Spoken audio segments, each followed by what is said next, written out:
Coming up, a really fast hard drive for the Macintosh, a brand new tiny tablet, and a little bitty mouse. It's all next. Before you buy. Netcasts you love. From people you trust. This is TWiT.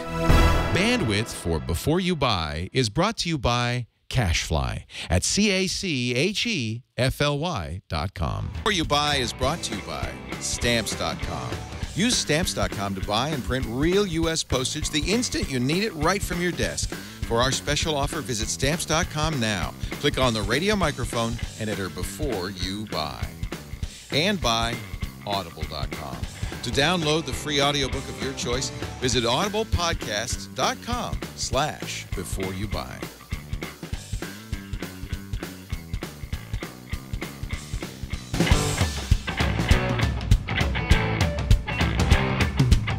Hey, Leo Laporte here. Welcome to Before You Buy, our product review show on the TWiT network. We're doing a little something different for Before You Buy today. We're actually going to use the whole place. See, the idea of this show is we get great products in, and then we let everybody on our TWiT staff review them. So I thought, well, if we're going to do that, we ought to show you the whole studio. Let's kick off things on Before You Buy with a review of a very hot new product from Google. Jason Howell of TNT and the host of All About Android was at the Google I/O Developer Conference a couple of weeks ago and was one of the first to get the new Google Nexus 7 7-inch tablet for $200. Jason, is it worth it? Hey, what's up? I'm Jason Howell, and I'm here with the Asus Nexus 7. Now, this is an important device for Google and Asus. It's essentially a Nexus branded tablet, flagship device for Google, showing off the new version of Android, Jelly Bean 4.1. And it's an incredible tablet for the price especially. $199 for an 8 gig version, $249 for a 16 gig version. Let's take a quick look at the specs. It's a 1.3 gigahertz quad-core NVIDIA Tegra 3 processor with 1 gig of RAM, 1280 by 800 HD LED backlit IPS display with 10-point multi-touch, has a 1.2 megapixel front-facing camera, and it lacks an SD card slot. It does, however, have Wi-Fi, Bluetooth, NFC, GPS, accelerometer, magnetometer, gyroscope, and a microphone. There is no cellular connectivity for this tablet. And it features a non-removable 4,326 milliamp hour battery underneath. Let's take a look at the design. It's an impressive, compact, contoured, and light tablet. The design, it just feels expensive, especially for the low cost. You don't expect it. It has a nice rubberized backing right back here that really keeps it from slipping out of your hands, and it just has a nice, solid feel to it. And overall, this tablet just feels solid and rigid. It does not feel inexpensive in the least bit.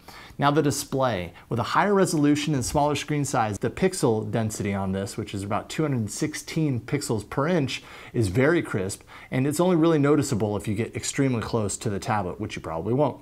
It can be somewhat dim in highlight situations. Overall, it has excellent viewing angles. It's just a really good display on this tablet. Way better than the price would make you believe.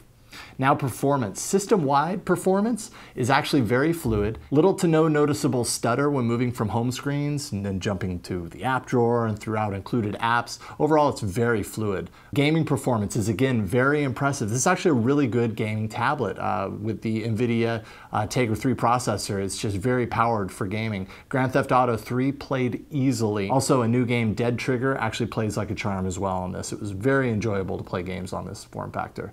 Chrome is the browser of choice. It's installed on here as the default browser. First time for Android that's been the case, and you're happy that it's there. It syncs with all of your other desktop instances of Chrome and other devices, and it's just really a fast and convenient browser on Android, though there is no flash support in Chrome, so keep that in mind. Use another browser for that. All right, now onto camera. Now there really isn't a whole lot to say because as you can see here, there's no rear-facing camera on the Nexus 7, only a 1.3 megapixel front-facing camera. They don't really intend for you to take pictures with this tablet. That doesn't really bother me. It'll bother some people. And the front-facing camera is serviceable for things like video conferencing, Skype, that sort of stuff. Now onto content, which is kind of a big play for Google because they're trying to drive more people to the Play Store. Google's improved the quantity and types of content on Google Play to include the option to purchase movies instead of just rent them. TV shows can be purchased as well as magazines. And for a limited time, Nexus 7 comes with a $25 Google Play credit to get you used to buying through the store. So even more value for the low price of the tablet. Unfortunately though, the amount of content that you'll find in the Play Store kind of pales in comparison to the offerings of other competing OSs like iOS, as well as other ecosystems on Android, such as Amazon's.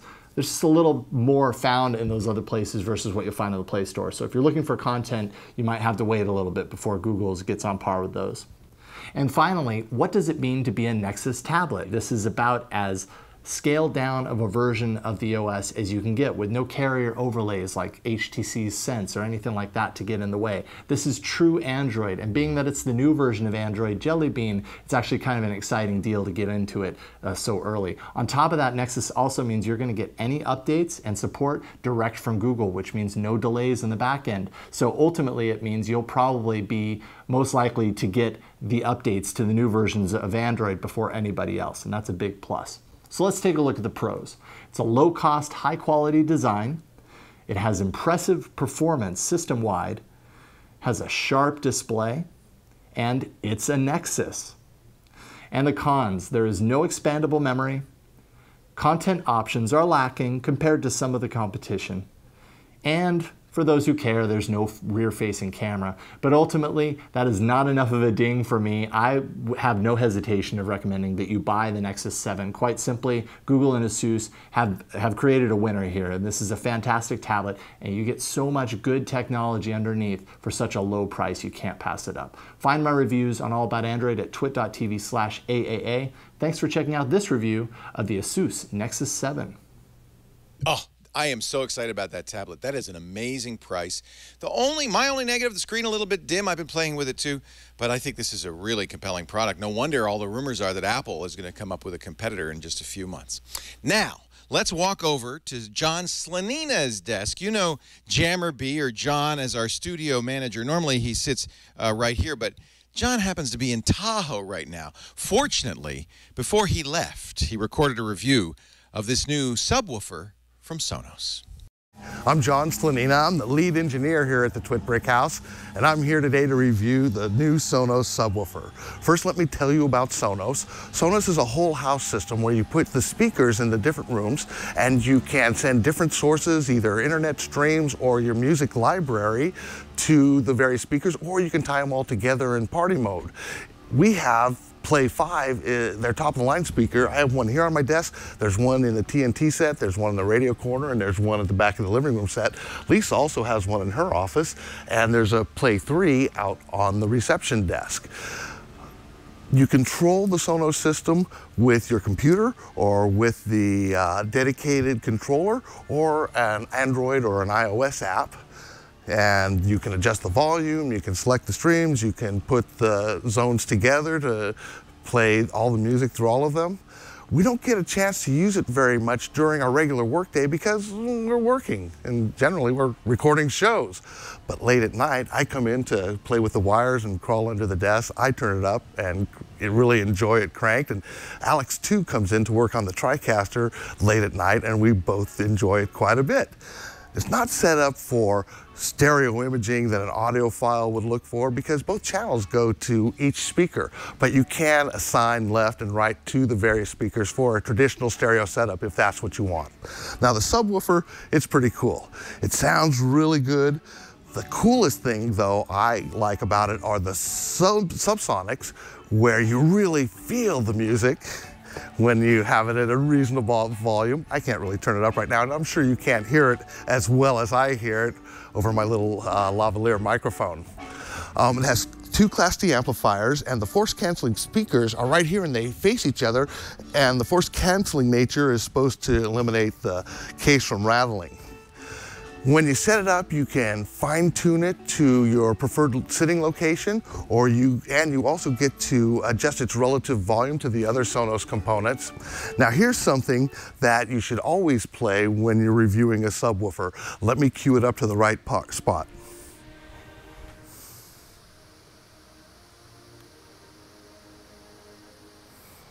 Okay, This is a lot of fun.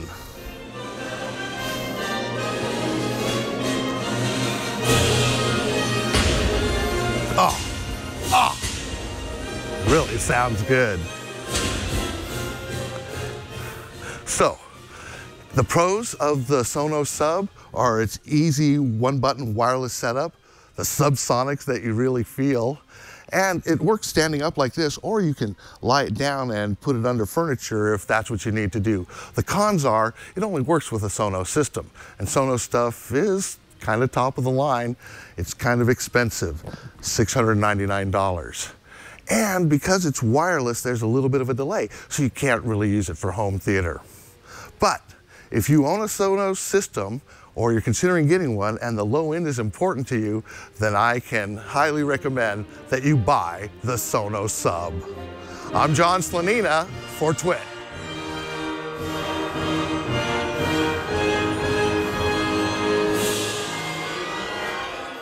All right, here's my impression of John Jammer B. Slanina.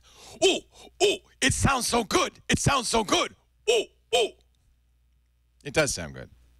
That's terrible. I'm sorry, John. I'm only doing that because he's not here. Hey, before we go on, we got some more great reviews in just a second, but I want to tell you a little bit about one of our sponsors, Stamps.com. Can I give you a review on Stamps.com? Buy it, buy it, buy it. Actually, you know, it's nice you can try before you buy. Stamps.com lets you print your own official U.S. postage using your computer, your printer. You don't need a postage meter. You don't need special ink. You just need Stamps.com. You'll never go to the post office again.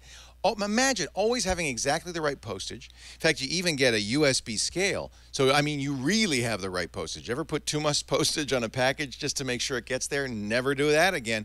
You're always doing the right postage.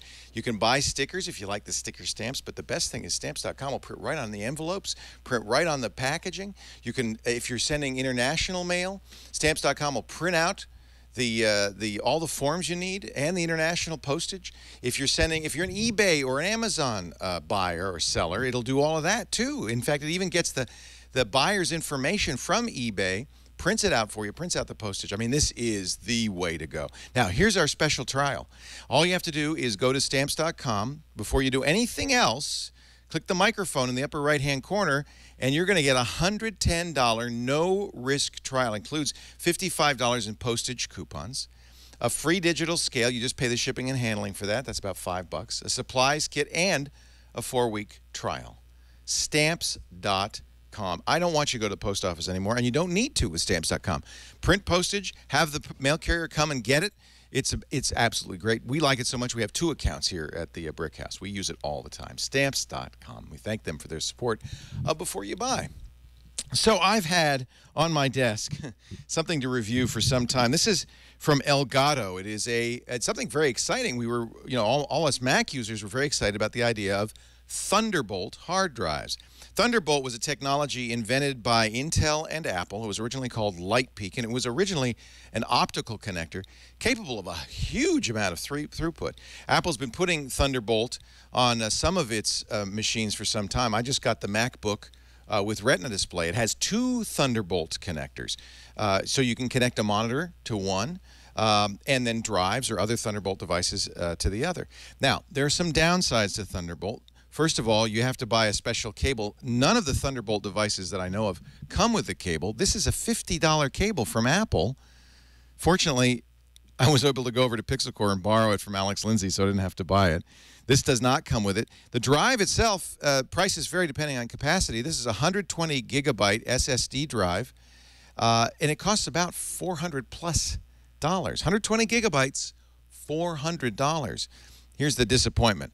When I ran it through my benchmarks, I got very, very disappointing numbers. So let me show you a couple of benchmarks. Starting with this one. This is the native SSD in the MacBook Pro with Retina. It has a very good SandForce controller. It's a very fast drive. As you can see, it writes at over 380 megabytes per second and reads at 442 megabytes per second. We're actually redlining the Blackmagic disk test.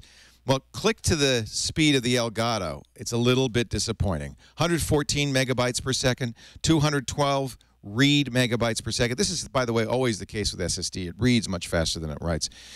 You're just not seeing the full Thunderbolt speeds on this drive, and I have to think it's because of the drive itself. But here's the really surprising thing. I tested also this USB thumb drive from Kingston, the HyperX.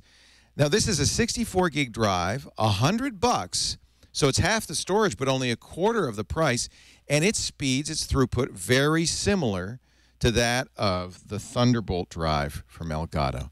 Now, maybe Thunderbolt drives will get faster. Maybe they'll figure out how to get the interfaces better.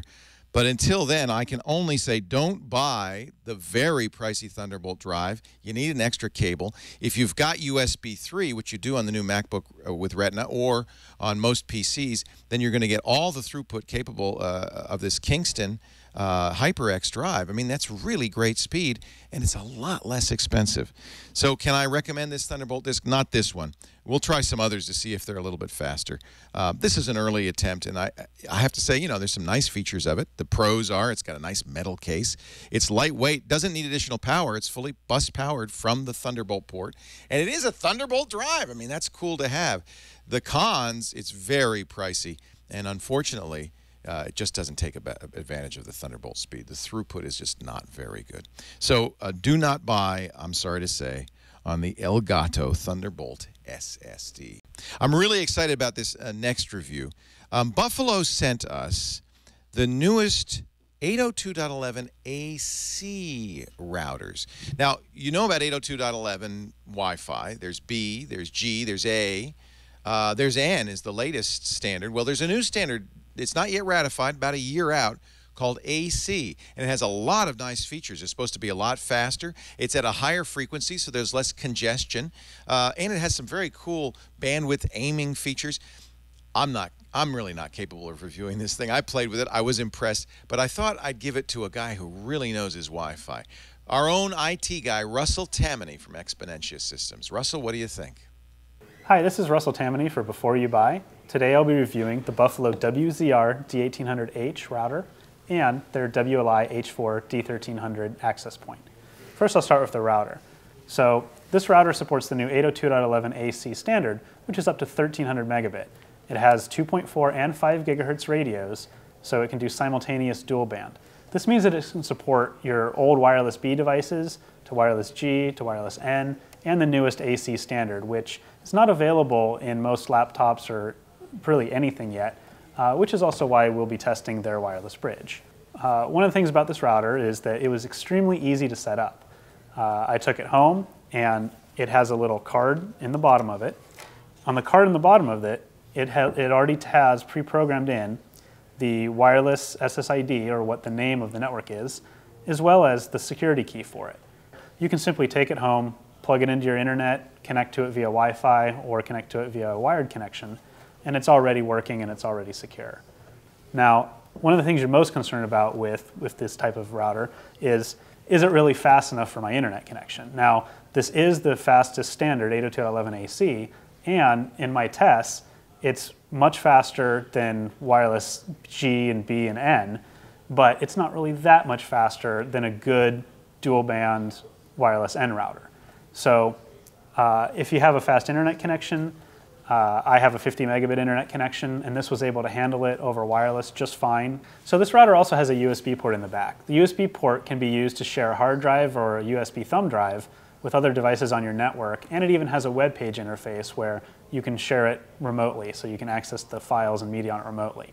There is a limitation, though, in that it does not support any other file systems than FAT and XFS. So another thing that's very important with a wireless router is your range. Now, the range in this wireless router is very good.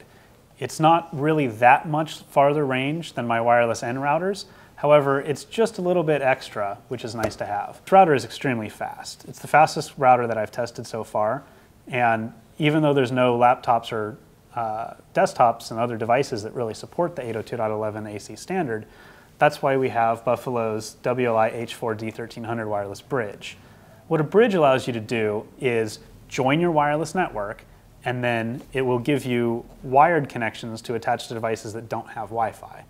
So this could be great for connecting desktop computers in another room, DVD players, Xbox, things like that that just don't have Wi-Fi in them that you still want to put on the network. So the pros for the Buffalo WZR D1800H are that it's very easy to set up. It's very fast, and it has good range, and the simultaneous dual band gives you backwards compatibility. So you can replace your current router without worrying about any compatibility issues with older devices. The cons are that it's a little expensive. It's $179.99 on Amazon, and the interface is really not the best if you have to get into the settings. And the USB port sharing and UPnP media features really don't work that well. Aside from that, I'm going to give the Buffalo WZR D1800H a buy. Now, their wireless bridge, which is the WLI H4 D1300, also would get a buy. There's really nothing else that you can buy right now that's going to connect at this high 1300 megabit speed. So if you want to replace a wired cable in your house with a wireless system, this is a great system to link them up and get rid of the wire that you may have run along the ground or on the wall. This has been Russell Tammany for Before You Buy, reviewing the new Buffalo 802.11ac wireless router and their 802.11ac bridge.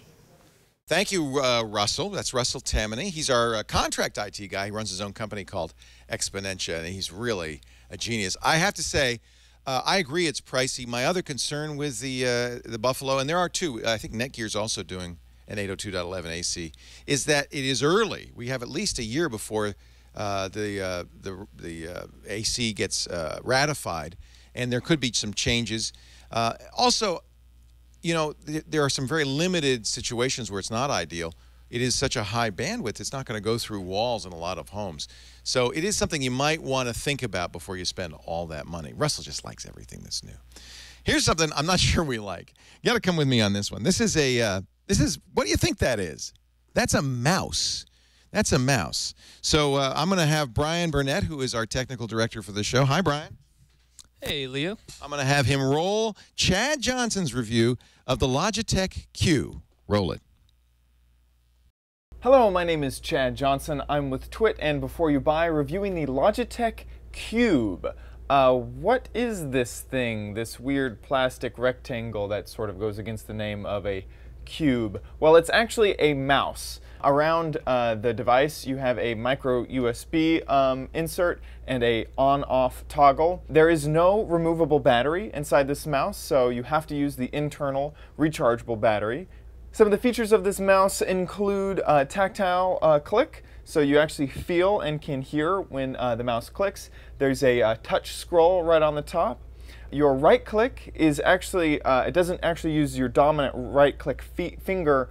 You actually have to use your left click finger and then click in the middle of the mouse. I found that actually a little bit distressing. I had to reprogram my brain to use that. And then also it has a presenter mode where when you lift it up off the table, the mouse will switch into presenter mode, and if you click while the mouse is upright, it will go forward a frame, and if you click while the mouse is upside down, it will go backwards a frame if, say, you're in a presenter application like Keynote or PowerPoint. I had a few problems with this feature because it would actually happen if I had, say, lifted the mouse off my desk and moved it to a different portion of the desk. It would flip into presenter mode, and it had like a few seconds until it would switch back into mouse mode. Now then, something to note is that there is no place to store the receiver dongle, so either you have to have it stuck in your computer all the time, or risk losing it in a backpack, a briefcase, or anything like that. They didn't even add an area on the case that they send you, so hope that you don't lose that dongle. Let's get into the pros and cons of this device. It is small, which I liked for travel. It is stylish, and I enjoy the tactile click on the top. Some of the cons are that it has a very bad right-click design using your non-standard finger. The blunderous presenter mode really frustrated me, and there is no place to store that USB dongle with the mouse. Finally, this device comes in at around $70 online. Buy, try, don't buy for the Logitech Cube wireless mouse. Don't buy. A solid don't buy on this product. It was just frustrating to use. It's not ergonomic. I had problems just using it on my desk, and I used it for about 2 weeks, and it was just full of frustration. Thanks. I have been Chad with TWiT, and Before You Buy, see you next time. All right, our old redhead Chad Johnson with a review of the... Actually, Chad's right here. I don't know why I'm saying that. Chad's the guy holding the camera. Hey, how's it going? So, it's kind of silly. I mean, it's nice and compact, but are there any? I mean, So you just lost the USB dongle.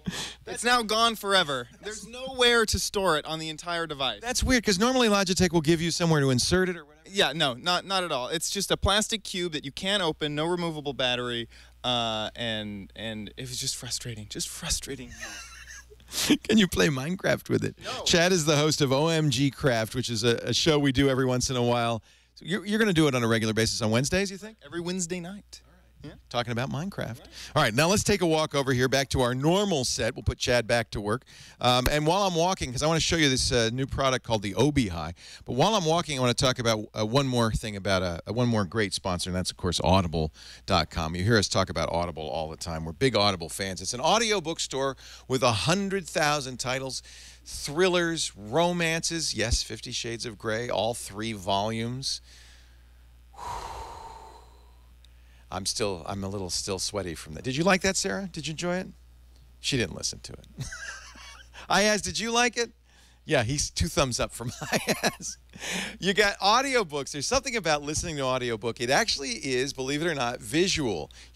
Because you're sitting, you're listening, you're driving, you're at the gym, you're walking the dog, you're doing the laundry, whatever it is that you can't hold a book, you're listening to the books, and it just comes to life in your mind. There's so many great titles, so many wonderful books, and the best readers in the world. You know me, I'm a huge Audible fan. So here's the deal. We've set it up so that you can get a free book and try it for yourself. What you do is you go to audiblepodcast.com/beforeyoubuy. You'll be signing up for the gold account. That's a book a month. Your first month's for, there it is. This is a very adult book. Not for everybody. I'm actually shocked that Ayaz listened to it. I think he's too young. Can you pick something else? Here, go to the front page. I have to say, this is the hard thing about Audible. There's so many great books, it's hard to choose just one. How about The Power of, what is that? Habit. Oh, this looks good, actually. Why we do in life and why we do what we do in life and business. See, they have great self-help books. They've got great technical books, science fiction, fiction. You're going to have a tough time picking one, but you've got one for free. audiblepodcast.com/beforeyoubuy. You'll sign up for the gold account. That's a book a month subscription, but your first month's free. Your first credit's free, and the book is yours to keep forever. And if you cancel at any time, you don't have to pay a penny. Just give it a try. I'm telling you, you're going to love it. audiblepodcast.com/beforeyoubuy. All right, this little doohickey was recommended to me, or I guess somebody called the radio show and asked me about it, and I had never heard about it. So I visited the site, Obihai, OBIHAI.com, and found out about the Obi. Now, they make a couple of models. This is the least expensive, and the one I'm recommending for most people. It's only about $40 on Amazon.com. What does it do? Well, you connect it to your internet, uses a hardwired Ethernet access, no Wi-Fi on this. It has power. And that is a phone jack, my friends. This thing lets you make internet phone calls for free. Now, you do get an Obi number. That means you can call anybody with another Obi device, but how useful is that? More useful with the Obi is the idea that you can connect it up to your Google Voice account. And suddenly, when somebody calls my Google Voice number, I've got a phone connected to this, and it rings wherever I am. It means Google Voice is now my VoIP provider. The best thing about this, Google Voice is free. In fact, long-distance calls to the U.S. and Canada are free at least through the end of the year, and I expect Google will extend that as they did last year for yet another year. Also, very inexpensive international calls, and Google Voice has lots of other nice features. You probably already have a Google Voice number. I just love the idea that I can now make it be like a landline phone. A couple of caveats on this. First of all, no 911 service. And they tell you that again and again. No 911 service. So this is not an emergency phone. It's basically using VoIP. It's nice because it's a regular handset. And the phone rings. It also continues to ring all the other phones. They're doing something a little weird. They're using Google Chat for the signaling system, but as far as I knew, Google doesn't mind, and it really works well. Best of all, there's no monthly fee, no yearly fee. You don't have to pay anything. Once you set this up, with the Obi servers, you don't even have to connect to Obi ever again. This becomes your gateway to Google Voice. This is the Obi 100. If you want to also connect to a landline, and I would recommend that if you want 911, you'll get the Obi 110. That's a little bit more expensive, about $6 more expensive. And then they have other models, the Obi 202. I don't know what it does. It gives you 2 lines, I guess. But frankly, for $40, use my free Google Voice account. This is an amazing deal. If you're looking at VoIP for your home, your office, even on the road, this will work fine as long as you get a Wi-Fi connection.